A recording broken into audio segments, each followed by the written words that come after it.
Welcome students. RBSC board exam 2024 कक्षा 10th का ये मॉडल पेपर आपके लिए बहुत ही खास होने वाला है। आपको ऐसा ही पेपर परीक्षा के अंदर देखने को मिलने वाला है। तो परीक्षा आपकी है 7 मार्च को। इससे पहले इस पेपर को यदि आप लास्ट नाइट में भी देख रहे हैं यानी 6 मार्च की शाम को या सुबह भी देख रहे हैं तो जरूर इसको देख करके जाइएगा, क्योंकि आपके लिए बहुत ही इंपॉर्टेंट पेपर है। इसमें से परीक्षा में हुप टू हुप क्वेश्चंस छपने वाले हैं। तो इसके लिए आप चैनल को सब्सक्राइब करके रखिए, क्योंकि आपको सभी सब्जेक्ट्स के ऐसे ही बेस्ट मॉडल पेपर है वो मिलने वाले हैं। तो इसके लिए आप चैनल को सब्सक्राइब करके वीडियो को लाइक शेयर कर दीजिए। सबसे पहले आपको यहाँ पर अपने रोल नंबर भर लेने होंगे, यानी पेपर जिस तरह से आएगा वहाँ पर आपको रोल नंबर भरने हैं। 80 नंबर का आपका जो पेपर होने वाला है उसमें से आप 80 में से 80 नंबर आराम से अंग्रेजी में ला सकते हैं। चलिए यहाँ पर आपको शुरू करते हैं। सबसे पहले सेक्शन ए आएगा। इसमें आपको ये पैराग्राफ है उसको पढ़ना है और पढ़ने के बाद में आंसर देने हैं। यहाँ पर 6 आपको ऑब्जेक्टिव टाइप क्वेश्चंस मिलेंगे। तो read the following passage and answer the questions that follow. तो आपको इसको अच्छे से पढ़ना है। देखिए, of all the tree of south Asia, यानी दक्षिणी एशिया के अंदर जो भी पेड़ है, the banyan tree in unique, यानी जो बरगद का पेड़ है वो बहुत ही अच्छा है, विरला है। Not only for the manner in of its grow, but for the area of shade it provide from the burning sun, यानी यह केवल बड़े क्षेत्र में ही नहीं फैलता बल्कि जो धूप आती है उसको भी अच्छे से आने नहीं देता है, मतलब रोक लेता है। Its close relationship with man has evolved over the years to make, इसका मनुष्य के साथ कई वर्षों का नाता है। The banyans a most popular meeting palace, यहाँ पर बहुत सारे लोग बैठ करके मीटिंग कर सकते हैं, बैठक कर सकते हैं, क्योंकि ये पेड़ बहुत बड़ा होता है। A focus point of worship and a source of political material of commerce, यानी ये बहुत बड़ा आर्थिक क्षेत्र में भी योगदान देता है। इससे बहुत व्यापारिक लाभ भी होते हैं।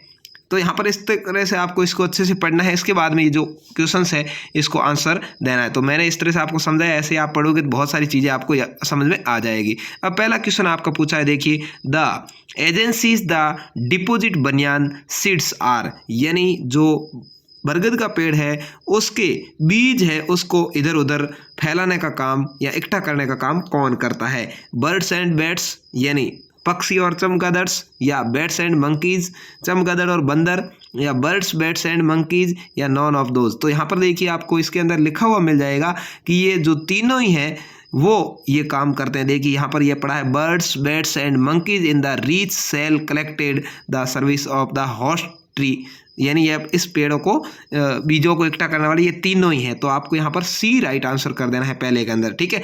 इस इतने अच्छे तरीके से आपको पेपर समझाने वाला कोई नहीं मिलेगा। आप अच्छे से पेपर को समझिए, अपने दोस्तों तक जल्दी से जल्दी भेज दीजिए जिससे आपके दोस्त भी इसका फायदा उठा सके। दूसरा क्वेश्चन है, ए बनियान ट्रीज, एक बरगद का पेड़ होता है क्या? ए पॉपुलर मीटिंग पैलेस, एक बहुत बड़ा बैठक स्थान। ए फोकस पॉइंट ऑफ वर्कशिप, एक अच्छा लकड़ी काम में आती है। या ए source of political material of commerce, यानी ये आर्थिक रूप से भी। तो ऑल ऑफ दोज, यानी ये सभी सही है, तीनों ही काम में ये आता है। तीसरा पूछा है, in what part of words in the banyan tree found, ये जो पेड़ है वो कहाँ पाए जाते हैं? बरगद के पेड़ है वो कौन से भाग में पाए जाते हैं? साउथ एशिया यानी दक्षिणी एशिया में, नॉर्थ एशिया उत्तरी एशिया में, सेंट्रल एशिया यानी मध्य एशिया में, वेस्टर्न एशिया यानी पश्चिमी एशिया में। तो साउथ एशिया में पाए जाते हैं। यहाँ पर लिखा है, देखिए, साउथ एशिया। तो यहाँ पर आपको ऑप्शन इसमें से ही सारे मिलने वाले हैं, साउथ एशिया आपका उत्तर हो जाएगा। चौथा है, what is the unique feature of the banyan trees, किस तरह से ये पेड़ है वो सभी के लिए काम आने वाला यूनिक है। The manner of its grow, ये बहुत जल्दी बढ़ता है। या the area of should is provide with the ब्रियंगसन्स, यानी ये जो पेड़ों से आने वाली धूप है उसको रोक लेता है। या ए और बी दोनों, या नॉन ऑफ दोज, इनमें से कोई नहीं। तो ए और बी दोनों ही है कि यह बहुत बड़े क्षेत्र में फैलता है। एक तो इसकी ये विशेषता है, दूसरा है कि आने वाली धूप को भी रोक लेता है। दोनों ही सही है, सी यहाँ पर आपका राइट आंसर हो जाएगा।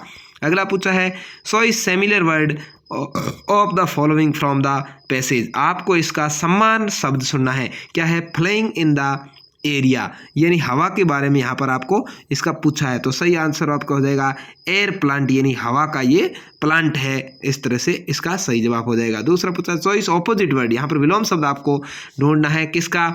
ऑर्डिनरी का। ऑर्डिनरी का अर्थ होता है साधारण, ठीक है। तो इसका हो जाएगा पॉपुलर, क्या हो जाएगा, लोकप्रिय। ठीक है, इसका विलोम शब्द पूछा है। ऑर्डिनरी का अर्थ होता है साधारण, सामान्य। ठीक है, और यहाँ पर इसका उल्टा हो जाएगा पॉपुलर यानी प्रसिद्ध है, तो ए इसका विलोम शब्द है। तो इस तरह से आपको ये 6 क्वेश्चंस पहले जो पैराग्राफ है इसमें से अच्छे से मिल जाएंगे। उसके बाद दूसरे पैराग्राफ यहाँ पर है, इसमें से आपको इन क्वेश्चंस 9 क्वेश्चंस के आंसर देने हैं। ये 9 नंबर का क्वेश्चन है। देखिए, read the following passage and answer the questions that follow. ये आपको अच्छे से दिख रहा होगा, आप आराम से देख लीजिए। मैं आपको इसको दिखा देता हूँ, उसके बाद में आपको क्वेश्चंस का आंसर देने। देखिए, nature has a Holi plan said William Wordsworth. यहाँ पर जो विलियम वर्ड्सवर्थ है उसने कहा है कि प्रकृति है वो एक बहुत ही पवित्र योजना है। नाइट फॉलो द डे, ये रात और दिन में, एंड विंटर फॉलो एनथम्स, ये हमेशा काम में आती है, रात दिन 24 घंटे। तो इसके बारे में ये पूरा पैराग्राफ यहाँ से लेकर यहाँ तक आप अच्छे से परीक्षा में पढ़ेंगे और इसके बाद में आपको आंसर है वो देने हैं। देखिए, पहला क्वेश्चन क्या है, who says nature has a Holi plan, कौन प्रकृति का एक पवित्र योजना है। तो देखिए, ये किसने कहा है, हु सेज, ये किसने कहा है कि प्रकृति है वो एक बहुत ही पवित्र योजना है। तो किसने कहा है, देखिए विलियम वर्ड्सवर्थ ने। किसने, तो विलियम वर्ड्सवर्थ। आपको यहाँ पर उत्तर लिख देना है, ये वाला आपका उत्तर हो जाएगा। 1 नंबर आपको अच्छे से मिल जाएगा। दूसरा पूछा है, व्हेन मस्ट वी मेक हे, हमें घास कब बनानी चाहिए। तो जब सूरज चमक रहा हो तब हमें घास बनानी चाहिए। यहाँ पर इसके अंदर आप सन से संबंधित शब्द है वो ढूंढोगे तो आपको मिल जाएगा। ठीक है ना, ज़्यादा आपका समय नहीं लगेगा। सन से संबंधित जो भी आपको यहाँ पर दिखे वहाँ पर आप लिख सकते हैं, और ग्रास की स्पेलिंग भी आपको इसके अंदर मिल जाएगी। अगला पूछा है, when can he strike the iron, यानी हम लोहे पर हमें कब प्रहार करना चाहिए, तो जब लोहा गर्म हो। ये देखिए, इस दूसरे क्वेश्चन का आपका यहाँ पड़ा, विल द सेंसेज। ठीक है, ये दूसरे क्वेश्चन का तो आपको यहाँ पर आंसर मिल जाएगा। और तीसरे में कहा है कि जब लोहा गर्म हो, ठीक है ना, तो आयरन यहाँ पर जहाँ पर भी आपको दिखे, ये देखिए, we can strike only when the iron is hot, जब ये गर्म हो तब हमें, ये तीसरे क्वेश्चन का उत्तर है, when can he strike in the iron, हम लोहे पर हमें प्रहार कब करना चाहिए, जब वो गर्म हो। ठीक है, तो ये तीसरे का उत्तर है। चौथा पूछा है, how does the nature look at the time of spring, यानी वसंत के समय प्रकृति कैसी दिखती है। तो वसंत के समय प्रकृति है बहुत ही केयरफुल, यहाँ पर आपको दिखेगी। यहाँ से आपको ढूंढ करके उत्तर लिखना है, यानी हर जगह सुहावना मौसम होगा।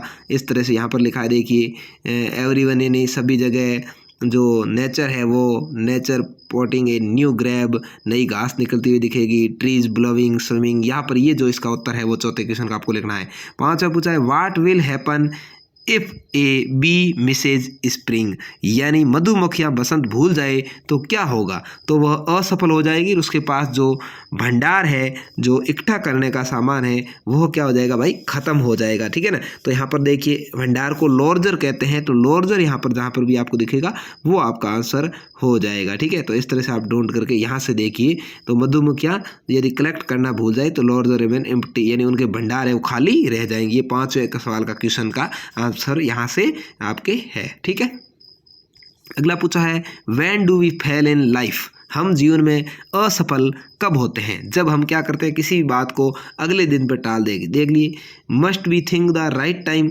राइट टाइम पर अपन कोई काम नहीं करते हैं। If once the postpone only regrets will remain, यानी हम जब किसी बात को आगे से आगे टालते जाते हैं तो हम असफल हो जाते हैं। ठीक है, तो 6ठे क्वेश्चन का यहाँ पर आपका यहाँ से आंसर आपको लिखना होगा।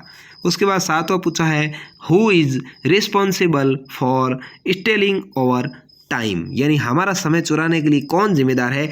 तो वी सेल्फ, हम खुद ही है जो अपना काम दूसरे दिन पर टालते रहते हैं। तो आपको यहाँ इसका उत्तर केवल वी सेल्फ लिखना है, नहीं, हम खुद ही है जो हमारा समय चुराने वाले। ये 7वें का क्वेश्चन का आंसर आपके इतना हो जाएगा, इसके आधार पर आपको लिखना है।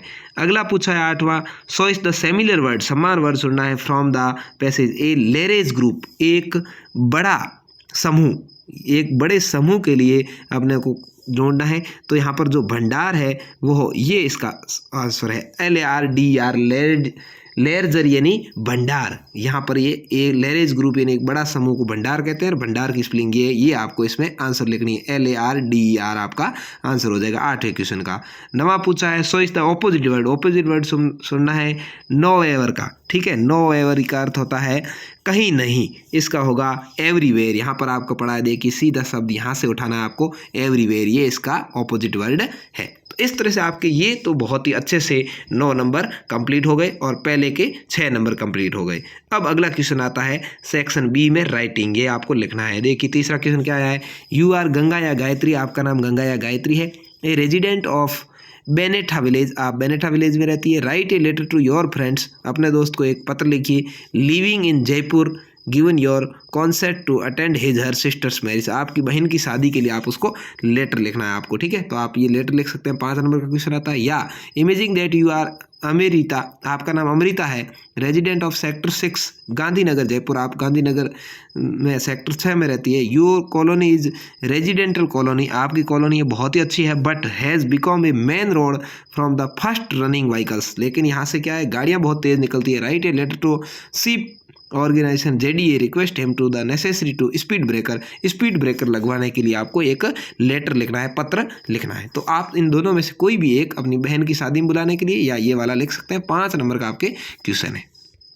चौथा पूछा है write a story the help of given outlines in about 80 words, 80 शब्द के अंदर आपको इसके ऊपर स्टोरी लिखनी है। ए सेल्व एस्केंस ऑफ द फॉरेस्ट, एक सेल कीपर है जो जंगल में से जा रहा है, उसके बारे में आपको एक 80 वर्ड्स की लिखनी है। या a man loads his donkeys, एक गधे और एक आदमी के बारे में, जो आदमी का गधा खो गया, ये कहानी आपको लिखनी है। उसके बाद में 5वां क्वेश्चन यहाँ पर पूछा है during is the last winter break you visit Jaipur, आप लास्ट छुट्टियों में जयपुर घूमने गए। With your class fellows teachers write a paragraph in about, इसके बारे में आपको 80 शब्द में एक पैराग्राफ लिखना है कि आप जयपुर घूमने गए तो आपने क्या क्या देखा। या आप write a paragraph in about 80 words so in the picture, Mahatma Gandhi का ये जो चित्र दिख रहा है, महात्मा गांधी के ऊपर आप 8 लाइन लिख सकते हैं। तो इससे आपको 4 नंबर मिल जाएंगे, ये आपके आराम से हो जाएगा। उसके बाद में सेक्शन सी में आपके ग्रामर आती है, क्या आती है भाई, ग्रामर के क्वेश्चंस आते हैं। देखिए fill in the blank the opposite word of given, तो यहाँ पर देखिए I think that if it rains we get की जगह आपको क्या करना है, विल गॉट लगाना है, क्या करना है, विल लगाना है आगे और विल गेट लिखना है, खाली विल गेट, विल और उसके बाद में गेट। अगला है माई अंकल सोल्डम खाली जगह ए हैट, तो वेयर है यहाँ पर लिखा हुआ, आपको वेयर्स करना है, इसके आगे केवल एच जोड़ देना है, ठीक है, यहाँ पर आ जाएगा। इफ आई खाली जगह है, तो यहाँ पर आपको हैव की जगह हेड लगाना है, क्या करना है, had. If had money I would buy a car, ठीक है। और अगला है nobody waited till I finish लिखा हुआ है, यहाँ पर आपको फिनिश्ड करना है, ईडी लगाना है पीछे, फिनिश्ड, ठीक है। इस तरह से आपको ये 4 हो जाएंगे। अगला है rewrite the following sentence change the into indirect speech, आपको इसको इनडायरेक्ट स्पीच में बदलना है, तो आप आराम से बदल सकते हैं। निर्मला, यहाँ पर आपको निर्मला लिखना है। सैड टू को हटा कर किसी जगह लिखना है टोल्ड, क्या लिखना है, टोल्ड, TOLD, ठीक है, टोल्ड। और आगे मीरा, ये सेम टू सेम लिखेंगे, इधर से निर्मला, सैड टू को हटा कर उसकी जगह टोल्ड और मीरा। फिर आपको लिखना है यहाँ पर दैट, आपको क्या लिखना है यहाँ पर, यहाँ तो लिख देंगे आप टोल्ड और यहाँ लगा देंगे दैट, ठीक है। That she would not, will की जगह यहाँ पर आप वुड कर देंगे, फिर वुड नॉट हेल्प हर, ठीक है, इतना करना है। यू की जगह आपको हर करना है। अगला है ही सेड आल्स आई एम रन्ड, तो यहाँ पर आपको करना है ही एक्साइटमेंटेड, सैड की जगह आपको एक्साइटमेंटेड करना है, with saw that he had runned, ठीक है, इस तरह से आपको करना है। अगला क्वेश्चन से आपको पूछा है यहाँ पर 8वां कि fill the blank with a verb in agreement with in subjects, आपको यहाँ पर वर्ब सुन करके लगानी है, बहुत ही आसानी से आप लगा सकते हैं। पहले के अंदर आपके हैज़ लगेगा और दूसरे के अंदर इज लगेगा, ठीक है। इस तरह से आपको इसमें इज भरना है, इसमें हैज भरना है, ठीक है, भर देंगे। 9वां है change the following sentence the into passive voice, passive voice बदलना है।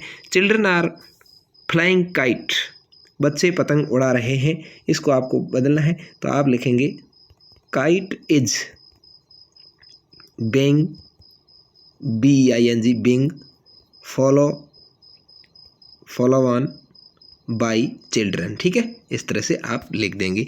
दूसरा है I give you my blessing, तो यहाँ पर आपको इसका अच्छे से लिखना है कि माई से शुरू करना है, my blessing BLSING BING bing, और आर इसके बाद में लिखेंगे आप are given to you by me, इस तरह से आपको लिखना है। 10वां पूछा है यहाँ पर आई बॉट 2 एप्पल्स, इसका एक क्वेश्चन बनाना है। तो आपको लिखना है how many apples did you buy. क्या है, हाउ मनी लिखा हुआ है, आपको लिखना है आगे apples, how many apples did you buy, BAY, question mark पीछे लगाना ही है। और आगे यहाँ पर लिखा है 1 can do it can not, यहाँ पर आप लगा देंगे, क्वेश्चन आपके हो जाएगा। उसके बाद में सेक्शन डी आपके आएगा। यहाँ से देखिए आपको ये पैराग्राफ है, इसको अच्छे से पढ़ना है और पढ़ करके इसके आंसर देने हैं। यहाँ पर ये ऑब्जेक्टिव टाइप क्वेश्चन है और बाकी वाले जो क्वेश्चन है वो पूछे गए हैं। 3 तो ऑब्जेक्टिव टाइप क्वेश्चन पूछेंगे, 3 नॉर्मल पूछेंगे। ये अथवा में भी आएगा, आप चाहें तो यहाँ से ये 2 लाइन है इसको पढ़िए और उसके बाद में यहाँ से जो पीछे की लाइनें हैं इसको भी आप आराम से पढ़ सकते हैं। और पढ़ करके आपको ये जो इसी तरह से 3 क्वेश्चन ऑब्जेक्टिव टाइप के हैं और 3 अदर क्वेश्चन है उसके आंसर आप दे सकते हैं। ये अथवा में है, दोनों में से कोई एक पैराग्राफ आपको करना है। आराम से मैं रोक रहा हूँ, आप पैराग्राफ पढ़ लीजिए और ये क्वेश्चन पढ़ के इनमें से किसी के भी उत्तर आप दे सकते हैं। उसके बाद में आपके सब्जेक्ट में से सवाल आने शुरू हो जाते हैं, आपकी किताब में सवाल आते हैं। यहाँ पर answer the any 3 of the following, इसमें से आपको किसी 3 के उत्तर देने हैं। 6 नंबर के 2-2 नंबर के क्वेश्चन है। ये डिड लांसो ट्राई टू फाइंड आउट, इसका दे सकते हैं, या can you say how 10 may, इसका दे सकते हैं। साउथ अफ्रीका, ये 4 क्वेश्चन है, इसमें से किसी 3 का आंसर आपको देना है। तो ये देखिए 2 और क्वेश्चन यहाँ पर है, 2 उधर दिखा दिया आपको।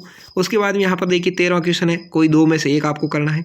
14 नंबर क्वेश्चन में भी कोई 2 में से आपको एक करना है। आप आराम से इसका स्क्रीनशॉट लेकर के वीडियो रोक करके देख सकते हैं। 15 नंबर क्वेश्चन में आपको ये पैराग्राफ पढ़ना है और पढ़ करके 2 क्वेश्चन के आंसर देने, अथवा ये नीचे वाला पैराग्राफ पढ़ के भी आप 2 क्वेश्चन के आंसर दे सकते हैं।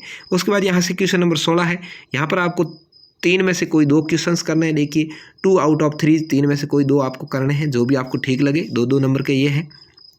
17 नंबर क्वेश्चन में यहाँ पर आपका 5 नंबर का क्वेश्चन है, एक ही 2 में से कोई एक आपको करना देगी। 1 आउट ऑफ 2, यानी 2 में से कोई एक आपको करना है। ये सारे आपके पाठों में से, इसलिए इसका आंसर यहाँ बताना संभव नहीं होगा। आप अपनी किताब में से ढूंढ लें, ये वेरी मोस्ट है, जरूर ढूंढ के जाएं, परीक्षा में आपके यही छपने वाला है। आंसर एनी 2 आउट ऑफ 3, 3 में से कोई 2 का आंसर आपको यहाँ देना होगा। ये क्वेश्चन है, इनके आंसर आप हल कर लीजिएगा। और उसके बाद में आपको यहाँ पर क्वेश्चन नंबर 19वां दिख रहा है कि so is the correct answer Matilda आर्या husband bang the necklace for, उसने नेकलेस कितने का लिया था, 30,000 फ्रेंच का या 20,000 फ्रेंच का या 3600 फ्रेंच का या 46,000 का। तो ये भी आपकी किताब में से जो भी इसका सही आंसर है वो आप लिखेंगे।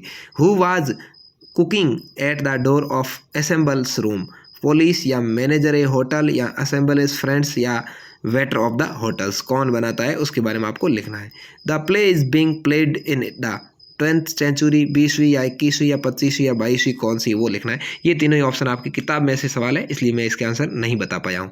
तो इस तरह से ये आपका पेपर रहेगा, अच्छे से आप देख लीजिएगा। मैं और दिखा देता हूँ आपको, और मैंने आपको इसके आंसर भी बताने की कोशिश की। और आप यदि इसको अच्छे से कर लेते हैं तो 80 में से 80 नंबर आराम से ला सकते हैं। ऐसा ही एक और मॉडल पेपर है मेरे पास, जो मैं आपको कल शाम तक प्रोवाइड करवा दूंगा, यानी 7 तारीख से पहले आपको प्रोवाइड हो जाएगा, परीक्षा से पहले। आप जरूर देख लेना।